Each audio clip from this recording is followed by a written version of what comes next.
Hello friends and welcome back to Jagran Josh. दोस्तों, आज हम बात करने जा रहे हैं भारत के स्कूल एजुकेशन सिस्टम में आ रहे एक बहुत बड़े डिजिटल रिवॉल्यूशन यानी क्रांति की।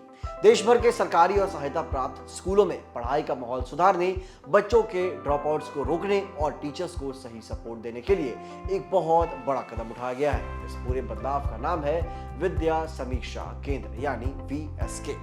दोस्तों, हाल ही में मिनिस्ट्री ऑफ एजुकेशन ने सोशल मीडिया पर इस प्लेटफॉर्म की डिटेल्स शेयर की थी। तो चलिए आसान शब्दों में समझते हैं कि विद्या समीक्षा केंद्र आखिर क्या है और ये हमारे देश के शिक्षा ढांचे को कैसे बदल देगा। तो फिर इस वीडियो को अंत तक जरूर देखिएगा। विद्या समीक्षा केंद्र बेसिकली एक ऐसा सेंट्रल और टेक्नोलॉजी ड्रिवन प्लेटफॉर्म है जो big data analysis, artificial intelligence यानी AI और मशीन लर्निंग जैसे मॉडर्न टेक्नोलॉजीज का इस्तेमाल करता है। जब इस स्कीम की शुरुआत की गई थी तो इसका टारगेट देश भर के 15 लाख से ज्यादा स्कूलों, 96 लाख टीचर्स और लगभग 26 करोड़ स्टूडेंट्स के डेटा को एक साथ कनेक्ट और एनालाइज करना था।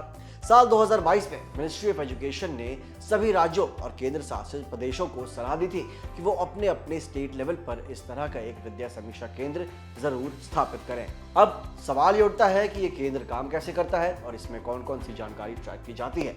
दोस्तों, रियल टाइम डेटा और डिजिटल डैशबोर्ड्स के जरिए VSK कई जरूरी चीजों पर नजर रखता है, जैसे कितने बच्चों ने एनरोलमेंट यानी एडमिशन लिया, उनकी पढ़ाई का लेवल या लर्निंग आउटकम्स क्या है, ड्रॉप आउट होने की क्या स्थिति है और आउट ऑफ स्कूल बच्चों को वापस रेगुलर पढ़ाई में कैसे जोड़ा जाए। और तो और इसके अलावा स्कूलों में टेक्स्ट बुक डिलीवरी, टीचर्स को पढ़ाने के लिए क्या स्पेशल रिपोर्ट चाहिए और समग्र शिक्षा अभियान के तहत चल रहे अलग अलग प्रोजेक्ट्स की रियल टाइम क्या स्थिति है, ये सब कुछ VSK के डैशबोर्ड पर ट्रैक होता है। फ्रेंड्स, इस पूरे सिस्टम का सबसे बड़ा फायदा ये है कि अब एजुकेशन डिपार्टमेंट के ऑफिसर्स और एडमिनिस्ट्रेटर्स बिना किसी देरी के डेटा के आधार पर सही और सटीक फैसले ले सकते हैं। मिनिस्ट्री ऑफ एजुकेशन का मानना है कि जब डेटा सही तरीके से कलेक्ट, मॉनिटर और एनालाइज होता है तो फिर कमियों वाले एरियाज की पहचान तुरंत हो जाती है और उन पर अर्जेंट अटेंशन लिया जा सकता है। इससे टीचर्स की अकाउंटेबिलिटी यानी जवाबदेही तय होती है और सरकार के रिसोर्सेज का सही इस्तेमाल भी मुमकिन हो पाता है। दोस्तों, अगर हम इसके रियल लाइफ इंपैक्ट और सक्सेस स्टोरीज की बात करें तो गुजरात राज्य इसका सबसे बड़ा एग्जांपल है।